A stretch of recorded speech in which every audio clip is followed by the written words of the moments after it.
This is Dr. Rob Harder with the Nonprofit Leadership Podcast, Making Your World Better. What does it take to be an effective nonprofit leader today? What are the biggest challenges? What are the biggest obstacles? How should nonprofits fundraise in an economy that is constantly changing? All of these reasons combined led me to start this show. And it's my hope that through this series, people can learn not only what it takes to be an effective nonprofit organization, but to hear from effective leaders who are successfully making a positive impact in their communities. We hope you enjoy the show, as together we hear how they are making their world better. Well, in most states, as of this recording, there is a slow return to normal, whatever the new normal is. Now, with that comes the opportunity to reflect back on this last year, to see what we've learned from it. So I have a question for you. If I were to ask you the question, what was one weakness in your organization that the COVID pandemic exposed, what would that be? Or on the flip side of that question, what was one strength that really stood out about your organization during the pandemic? Well, these are just a couple of the questions that I posed recently to Mark Hrywna, who is the senior editor for the Nonprofit Times. Since Mark is constantly researching and writing about all things nonprofit, I wanted to glean from him what he saw were some of the latest trends that are coming out of our nonprofit sector, particularly now. I think you're going to really enjoy Mark's insights. Thanks for listening.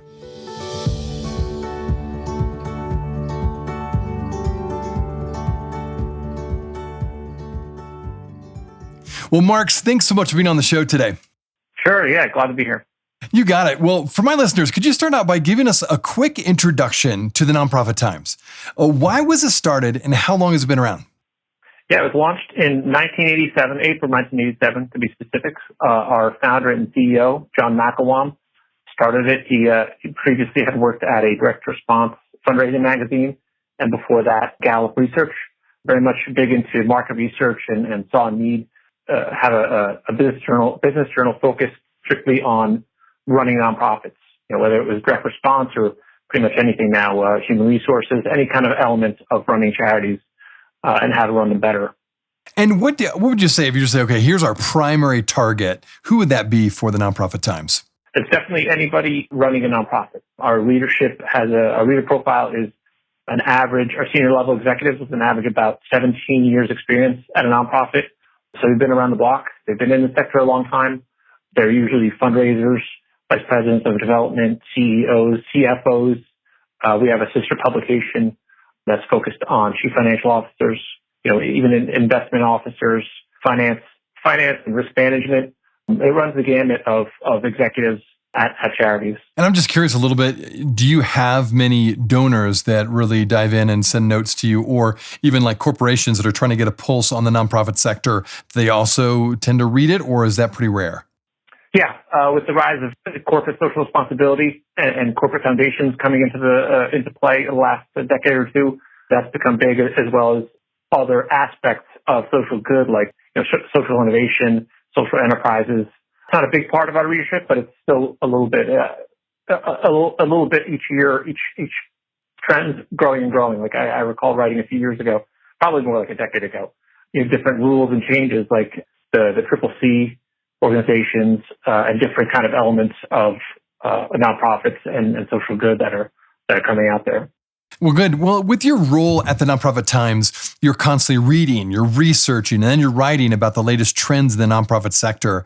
So I would like to really spend a lot of time on that because my listeners, I think they're always interested in what are the trends, what's going on, not just in their neck of the woods, so to speak, but around the country and even internationally. Could you talk a bit about, I'd say let's just do two of the most surprising trends that are going on right now in the nonprofit sector? Surprising trends. I'd say any kind of trend is going to be COVID related since we're coming out of the pandemic, whether it was, the shift to digital giving has been accelerated along with a lot of other trends generally, but, consumers got really used to using online, whether it was to order the toilet paper or whatever they needed during the pandemic that was touchless, contact free, the same way that the consumers are getting used to using online more and more. The same way they're doing that with their donations. So we saw a rise in online giving and giving generally. I think one of the surprising trends, was, between the beginning of the pandemic, everyone was terrified that nonprofits would go out of business. And you saw the lines at the food banks, and the food banks were crushed with services. But as usual, just like anything disaster, and this was sort of a slow-moving disaster, donors came through, and food banks and the basic services saw not only did they see their services skyrocket during the pandemic, but then they slowly and quickly, after a while, saw a huge boost in donations, and generally online too. And I think one of the things that folks and nonprofits are kind of worried about is what happens now coming out of the pandemic is that giving going to keep up, and whether the services are going to keep up. So that's, I think, one of the trends as far as the fundraising side. Similarly, small and medium nonprofits included are jumping into online giving more so than they did before. And I think something surprising to me was just the flexibility and the adaptiveness. Not that I was surprised that nonprofits adapted, but I think even something like a few different small performing arts organizations that I talked to had never done anything like live streaming performances.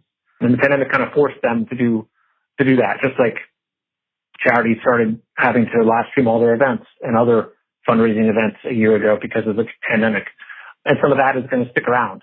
Obviously not as a primary, because people like performing arts organizations want folks in seats. But I think it would probably be a complement of some kind for other donors or for a certain part of the market that's still going to be into it. And they'll still probably generate some revenue in that way. We'll be right back. Hey, friends. Thanks so much for listening to the Nonprofit Leadership Podcast. If this is your first time listening to us, I want to make sure you're aware of a whole group of other episodes with fascinating guests that I previously interviewed. Just go to our website, nonprofitleadershippodcast.org. There you'll find numerous interviews of nonprofit leaders from all over the country and even from different countries, all trying to make their world better. I also want to encourage you to like, subscribe, and share this podcast with others. This will help us get this great content out to more nonprofit leaders just like you. Now, finally, if you want to get my monthly email update that contains more resources in addition to these episodes, it's really easy. Just go to my website at nonprofitleadershippodcast.org and simply type your email address in the top right-hand box, and you'll be added to our monthly email update. And this way, you'll never miss any of the interviews or extra content from this show. And if you have any questions or comments, do not hesitate to email me. Thanks again for listening. Now back to the show.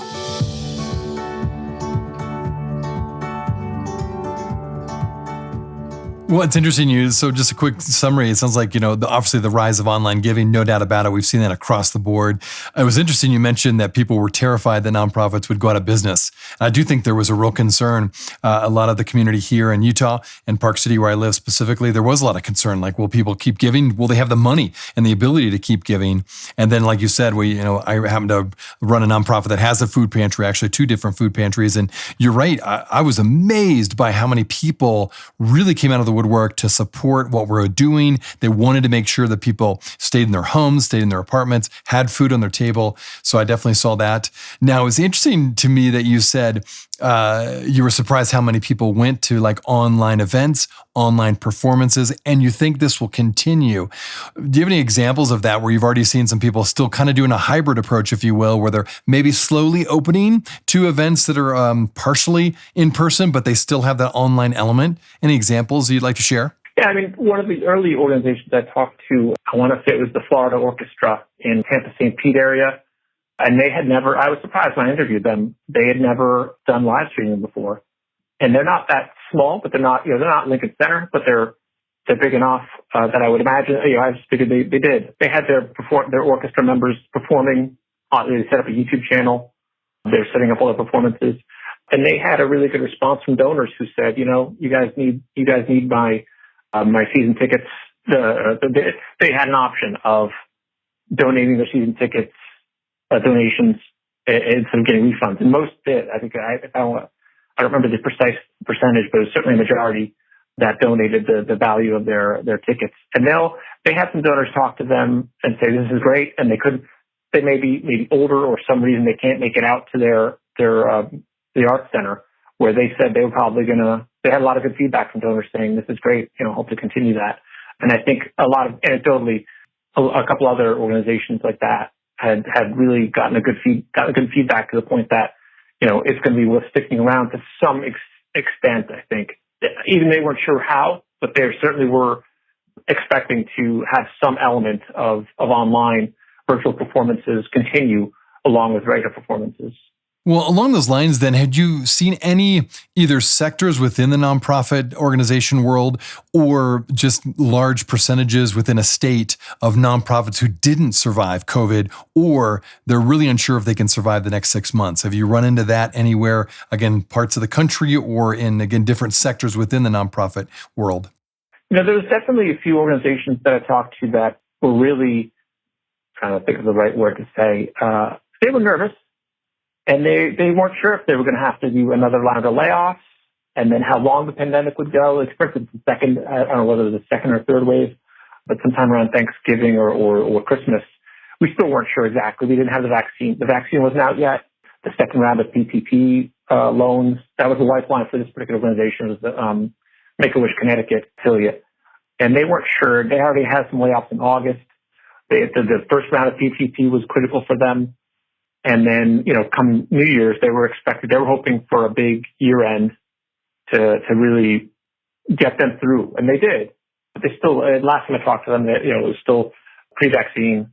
And they were optimistic, but at the same time, not so sure. I haven't heard of any organization specifically closing because of it, but wouldn't surprise me if there were. I think a lot of it will be regional and also where their donors are coming from, because just generally donors are, more donations are coming from the higher end of the market. More affluent donors are making a bigger part of the giving pie generally overall. Some of that probably is going to buck the trend. That's been a trend. That's been a growing trend for the last decade or so, and I'm sure some of that will buck the trend for COVID, because I think average and small dollar donors probably really came up big in the past year for the pandemic, just because they realized that. And like I said, it's been described to me as a slow moving donation. It's been described to me as a slow moving disaster. And we all know that Americans give during disaster. That's the biggest, not just to disaster, literally physical disaster organizations, but just anytime there's something that's on the TV, on the news every day for weeks, they know that, look, somebody needs help and they're going to give money. That's just all there is to it. Well, I agree with you. I think that we saw that with, the American response as a whole, as a country, right? That we really responded to the needs, whether it be the food pantry or to rent assistance or you name it. And even stepping up for art organizations that maybe don't seem as critical to humanitarian issues, but they still wanted to support their favorite, art nonprofit organizations. And they've been able to hang in there and survive so far. As you reflect over this last year, and now with the lifting of mask mandates, as we were saying a little bit before the show, increasing vaccinations, it feels like we're kind of getting back to normal, whatever new normal is and what it looks like. But what's in store in your mind for nonprofit organizations as we slowly come out of this COVID pandemic? Yeah, I think that's kind of TBD. I think a lot of the charities are worried about or concerned about what happens next. Now that donors have really stepped up, are we going to see a drop off in donations? Are they going to go back to normal giving patterns and give to that arts organization in addition to, say, some basic services organization? Because a lot of the same trends occurred after the Great Recession, where donors realized, the food banks and the basic services organizations need my dollars more. Let me give them my donation this year and then hold off for say an arts organization or something not quite as pressing until later. And it took a while for the arts sector to bounce back fundraising wise after that. And right now it looks like the same patterns, similar patterns are holding. Something else the charities I think are going to deal with is the hybrid workplaces and whether they're going to come back. There's a lot of legal issues around whether nonprofits can require a vaccine or whether obviously they can't make a job contingent on that. They can only, really, the guidelines are only, recommending or suggesting. They don't have to require it, obviously, because it is a personal issue, a personal decision. So that's something that I think charities are going to, folks who are running charities are going to try to figure out. A lot of organizations went hybrid, obviously, or went completely remote during the pandemic. Some have shifted entirely to that, like the Susan G. Komen Foundation, or I should say, I think it goes by Susan G. Komen for a year now. They transformed, or in the middle of a transformation, to roll up all their affiliates into one legal entity. So it's much like other organizations have done, like American Cancer over the years, American Heart, Alzheimer's Association. They have affiliates, but they're all technically one legal entity. But going back to COVID, they're now fully remote and expect to be permanently, whereas others are using, say, a hybrid.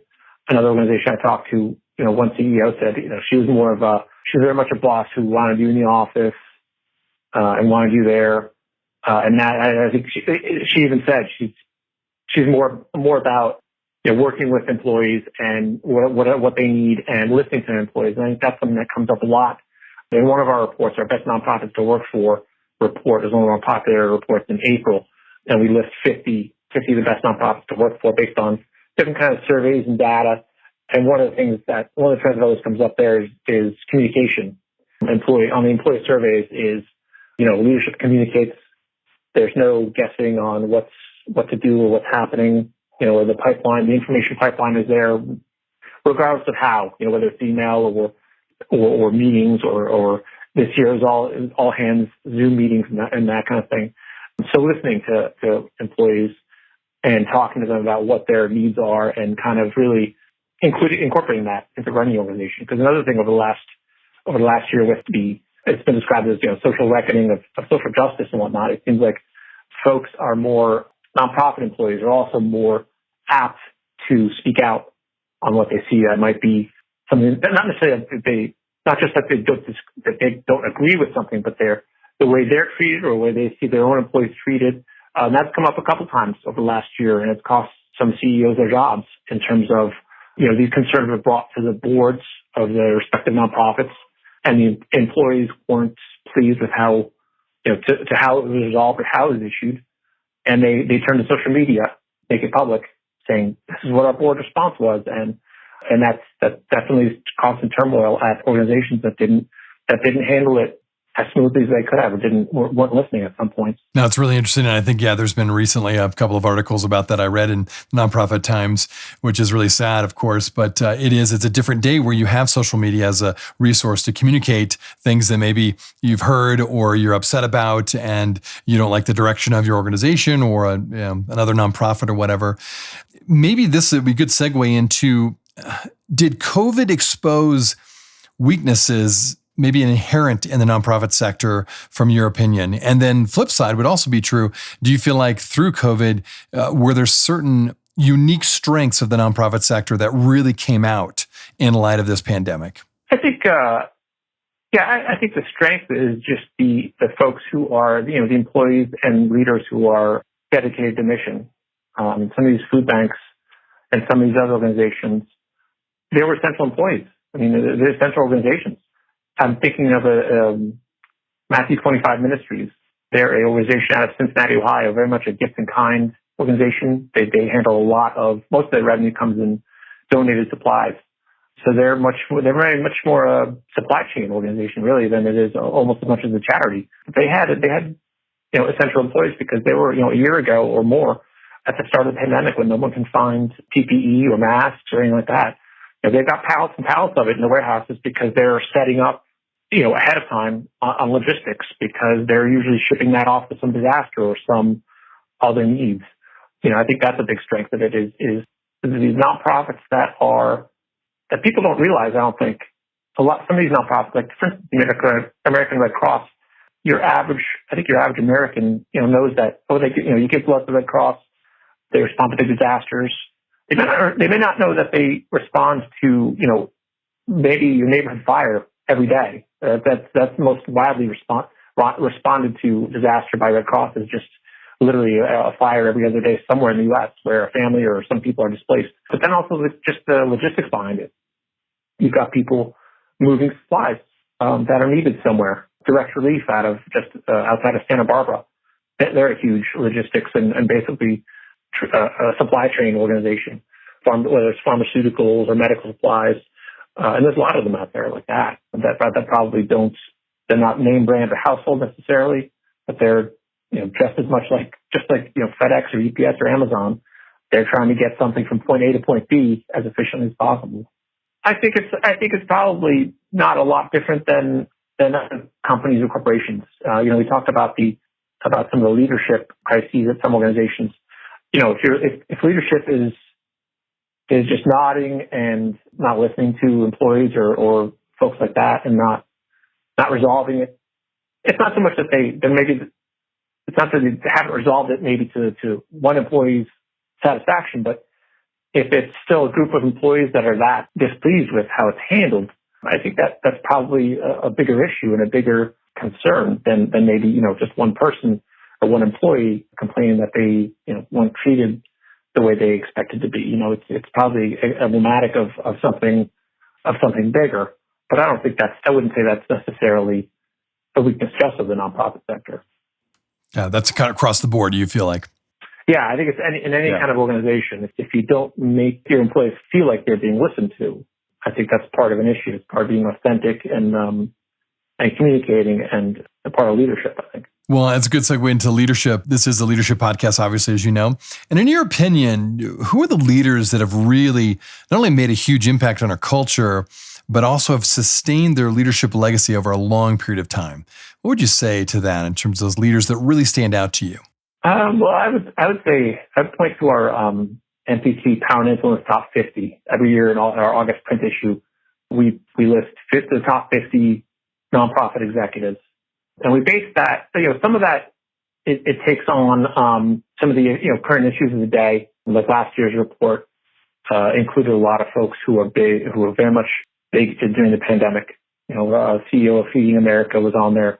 You always have a lot of the folks from Leadership 18, which includes like United Way Worldwide, American Red Cross, a lot of your big national name brand organizations, and then the folks who've been there a long time. But then year to year, you'll see some different kind of tweaks on the list, for lack of a better word, tweaks, but things that really grab the headlines and put them at the forefront. Like I said, last year would be pandemic related and social justice related, because that was very much bigger in the news than previous years. Other years, it's more technology and social enterprise, kind of entrepreneurial sort of nonprofits. I remember one year you had a few there. But your biggest organizations are always going to get the biggest headlines. I often like to just look back at, say, like I said, the best nonprofits to work for. That shows a lot in terms of leadership, too. On that list, we've seen a big organization on there pretty regularly has been Alzheimer's Association out of Chicago. And Harry Johnson's been their CEO for a long time. I think part of that helps the longevity of your CEO being there. And when you're such a big organization, too, having employees respond to surveys that rank you, higher than most others. Something to be said for that.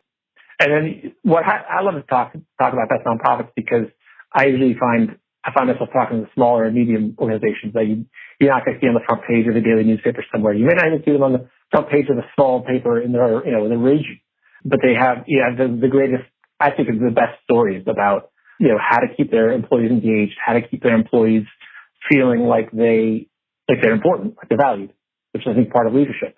One organization I talked to this year, actually, in fact, our number one best nonprofit this year was the U.S. Tennis Association Mid-Atlantic section. Their CEO I think it was October, had sent out a care package to employees. Now, they're all working remotely. There's only, at the time, I think it was 21 employees. And actually, they went through layoffs during the pandemic. They had to lay off because the grants that they were receiving were cut back. And they still made about the best nonprofits to work for cut, which I thought was fascinating, because that means that employees and other folks in the organization were still rating them highly on 8 different categories of employee engagement and leadership and development. So getting back to my original story, the CEO had sent care packages to her employees with a lot of USTA swag, the Yeti coffee mug that's branded, T-shirts, a handwritten note explaining, saying thanks for everything you've done this year during this difficult time. I think that especially when everyone zoomed out last year, everyone's kind of sick of video calls by August or September. In the spring, everyone's like, oh, this is great. I get to stay at home and be on the Zoom call and after a few months of that, it's like, I don't mind being back in the office. So I thought that really struck me. And there's little things like that, I think, little leadership nuggets that I find at smaller nonprofits that I think just are unique and really could be applied almost almost anywhere. That's why I think that report really, I think, has some good examples on leadership and how to engage your employees and keep them in the loop, so to speak. Well, it's interesting you mentioned that because I think, typically people think the best leaders, the best organizations are always bigger because they have more, responsibility, they impact more people. But it's interesting you find sometimes those smaller organizations are really able to hone in on a few things and specialize on them. How do you typically hear about those smaller organizations? Do they just have their staff write in, or do you kind of check things out, via online, or before COVID, would you travel around and investigate some of these nonprofits on a smaller scale? As far as the best nonprofits, we've often gotten more and more nonprofits involved in that over the years. We've been doing that report for, I think, 10 years now. Each year there's a few more who agree to be part of the survey, and that helps just getting the word out there, that the survey's out there. Because a lot of them also use the survey results to improve their own organization, whether it's adding some kind of benefit that they weren't aware that employees needed or wanted, I should say, or just other things like that based off employee feedback.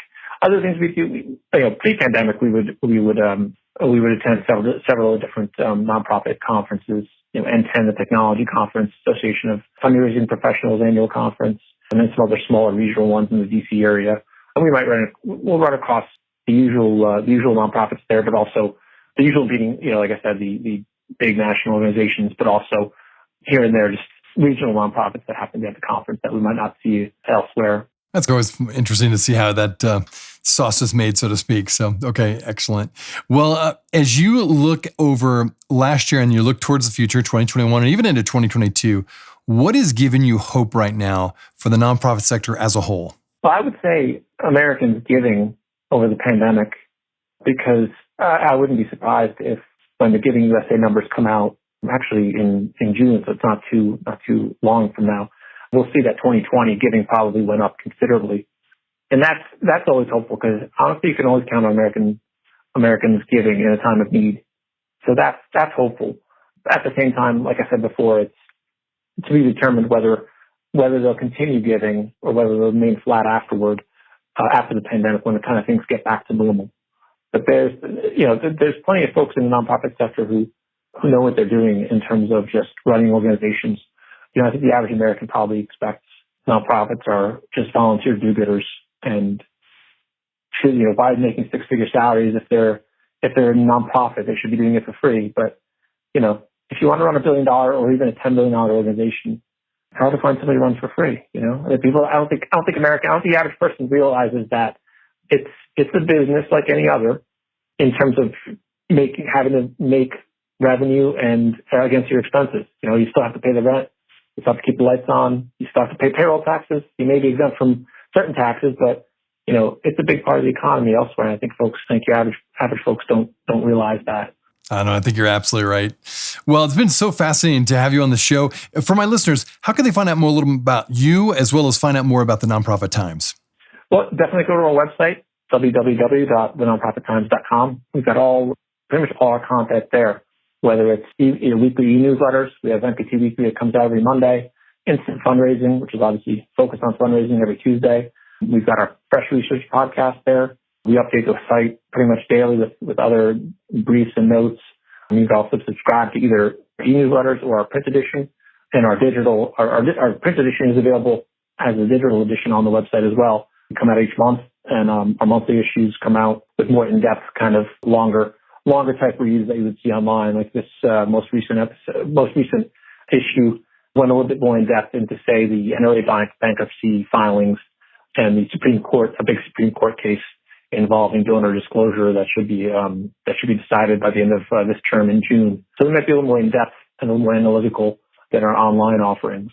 You can reach us by email at info@mptimes.com or directly to me, Mark, M-A-R-K, @mptimes.com. We're also on Twitter at Nonprofit Times and Facebook and LinkedIn. All the socials, which is great. Well, again, if you're listening, I would encourage you, if you haven't checked out the Nonprofit Times, it's really a worthwhile resource. As Mark's just shared, just a few sampling things that he has run across. There's so much there, and they do keep up on the latest research and trends. So I encourage you to check out the Nonprofit Times. Again, Mark, thanks so much for taking time to be on the show today. Oh, my pleasure. Thanks for having me, Rob. It was a lot of fun.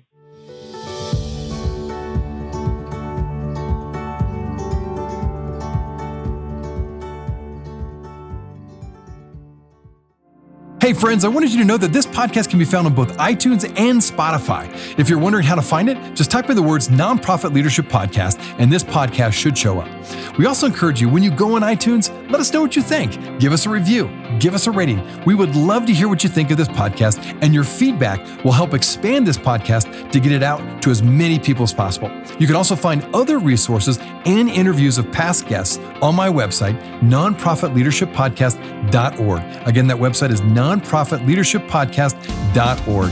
Thanks again for listening, and until next time, keep making your world better.